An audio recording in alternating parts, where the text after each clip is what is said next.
Well, yesterday we talked about the fact that the Kings got some national love from the Ringer, and so we thought we'd be talking about that under more pleasant circumstances. But that's okay. Nice enough to join us. Senior staff writer from the Ringer prepared a piece that was posted yesterday on 8 players in the NBA who have leveled up, led by De'Aaron Fox at the top of the list. Michael Pina joins us. Michael, how are you? Happy New Year. Thanks for your time. Happy New Year, guys. How you doing? We're doing all right. You know, we were doing better this time yesterday before that loss to Charlotte, but you know what happens.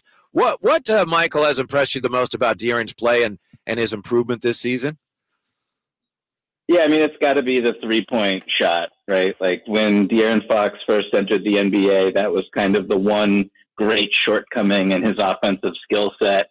And, you know, he was one of the fastest players coming out of college, could get to the basket at will. He could run a really capable pick and roll. He was just an absolute phenom in transition.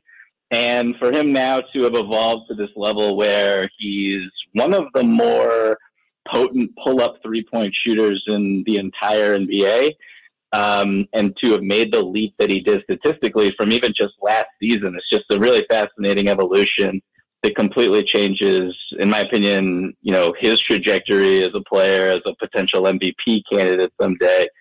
And just kind of a run-of-the-mill all-star. I think the three-point shot for him has just really opened up a lot individually and for Sacramento's offense. Yeah, Michael, and before the season, Whitey and I had talked about what we wanted to see from De'Aaron Fox.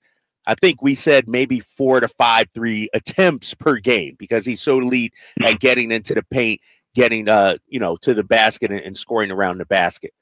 He's at 9 shot attempts, 9 3-point attempts per game. And so when you look at the number of attempts that he puts up, are you okay with that? Has he reached that status now? I know the results say, yes, he's a 40% 3-point shooter, but you mentioned how fascinating and remarkable it is. Not that he's just hitting them, but the sheer amount that he's taking so far this season.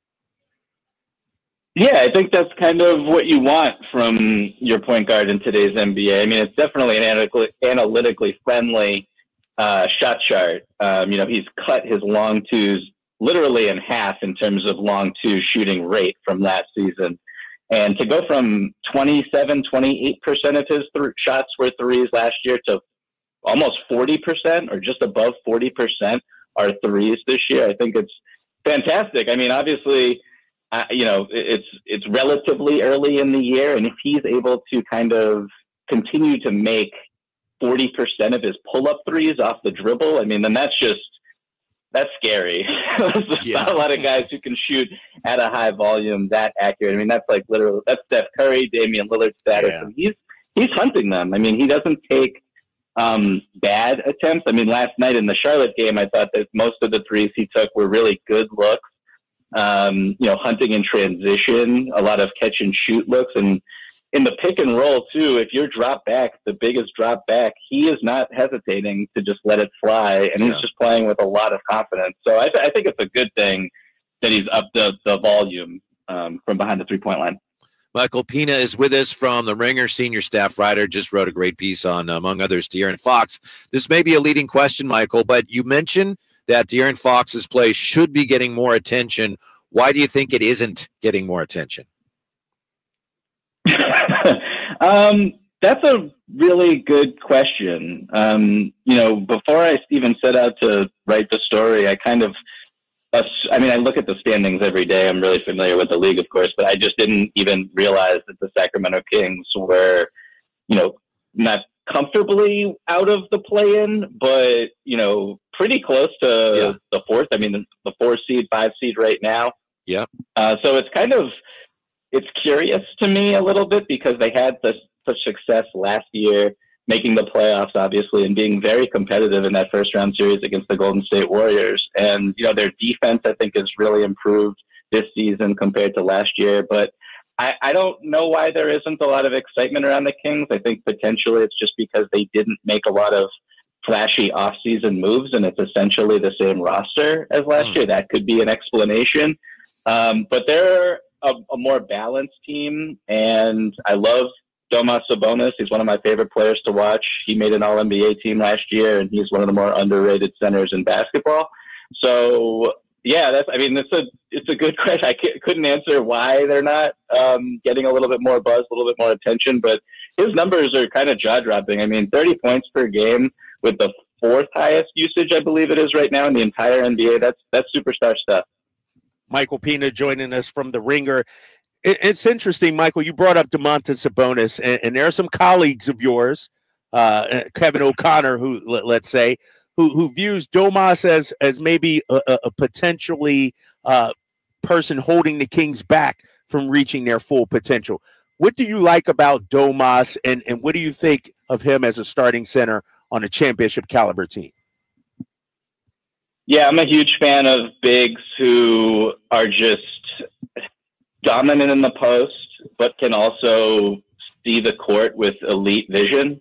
And so Domas, he's kind of the only big who's a better passer, in my opinion, is Nikola Jokic, who's like the greatest passing big man in the history of basketball. So, I mean, it's just that's kind of a tough comparison. But yeah, Domas is super efficient with his back to the basket, always able to draw double teams, really effective on the perimeter in the DHO game with guys like Kevin Huerter, who I know just moved to the bench, but Chris Duarte. And Fox as well, Malik Monk, etc. So he really frees guys up for open looks, and he's a big reason why their offense hums. I know that the rationale for him potentially capping the Kings is on the other side of the ball, but I think that there's just ways you can scheme around that with other personnel. And then, obviously the Denver Nuggets winning the championship is the comp that you want there, where you kind of get guys like KCP and you get Aaron Gordon and just elite perimeter defenders, big size around him that can help. That's the path, but crazier things have happened. I wouldn't rule that out entirely. I wouldn't rule a deep playoff run out just because Domantas Sabonis is on your team. I think he's just an amazing offensive player. Catching up with Michael Pina from The Ringer. I'm not comparing De'Aaron to Michael Jordan, but I do remember when Michael no, I'm not. Bear with me here. I want to make sure we're clear. It is. When early in Michael's NBA career, a lot of people said, well, yeah, he's a great individual player, but he doesn't make his teammates better like Bird and Magic. And it wasn't until the Bulls had great success as a team that Michael was recognized as the great player that he is. So my question is, to what extent do you think De'Aaron's reputation or legacy hinges on how well ultimately this team becomes? Yeah, I think that line of thinking applies to just about everybody, right? Mm-hmm. And De'Aaron Fox has kind of been around the NBA for a really long time. And one of the premises of my article that I wrote is basically guys who have established reputations who are kind of bucking them right now and changing them. Mm-hmm. And so I think when you win, if you don't go to the playoffs, like nothing can change. You look at someone like Zach LaVine, he's just, it's all stats, and that's kind of who he is right now as an NBA player.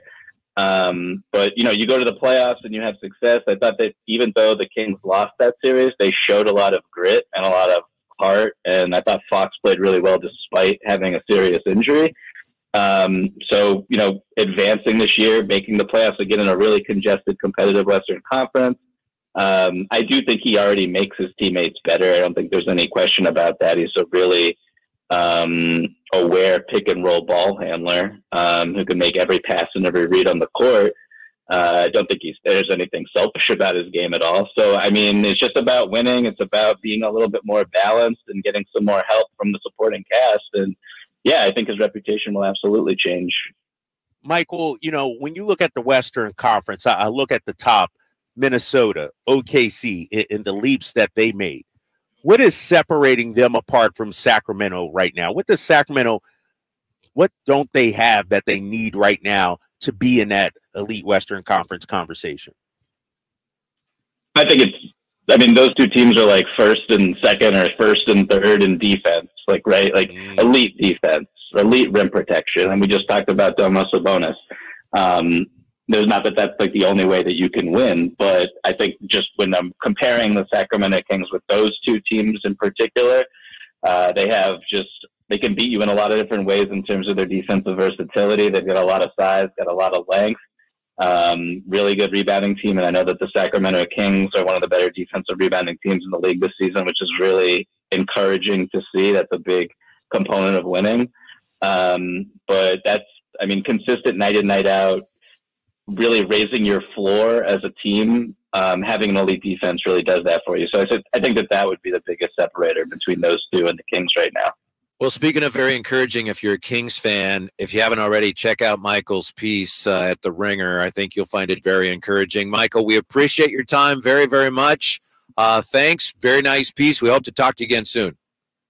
Thank you, guys. Appreciate it. All right, Michael. Thanks, man. How about that? There's somebody from The Ringer. We had been told that The Ringer frowns on people coming on, and Jay got him on just like that. And yeah, come on. I texted Kevin O'Connor. I'm like, when you coming on the show? We got Michael Pina on right now. What's your excuse? He might not be your boy. Just saying. No, you know, he ducking the smoke. That's what that is, man. If I was working in Boston right now, he'd jump on in a heartbeat. You know he's public enemy #1 here in Sacramento. He's scared of that smoke. We can help him with that. That's what I'm trying to tell him. We can help turn that around. This is a safe space, you know? Uh-huh.